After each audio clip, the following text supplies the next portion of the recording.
Israel దేశం చాలా powerful country అండి. ఒక చిన్న సంఘటన చెప్తున్నాను, చాలా జాగ్రత్తగా వినండి. 1972 సంవత్సరంలో ఇజ్రాయెల్ దేశానికి చెందినటువంటి ఒక స్పోర్ట్స్ టీంని ఉగ్రవాదులు కాల్చి చంపేశారు. కాల్చి చంపిన తర్వాత ఈ ఉగ్రవాదులు ప్రపంచ దేశాల్లో చాలా దేశాలకు పారిపోయారండి. సుమారు 20 మంది ఉగ్రవాదులు 20 దేశాల్లోకి పారిపోయారు. ఎవరికి కూడా తెలియదు వాళ్ళు ఎక్కడికి వెళ్ళారన్నది.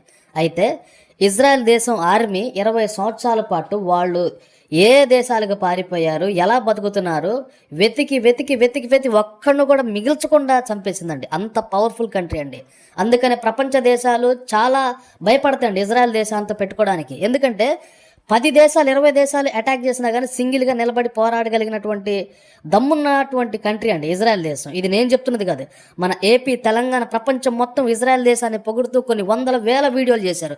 కోట్లలో ఉన్నాయండి వ్యూస్. ఇజ్రాయెల్ దేశం వాళ్ళు క్రిస్టియన్ పాటిస్తున్నటువంటి బైబిల్లో పాత నిబంధన ఫాలో అవుతారండి.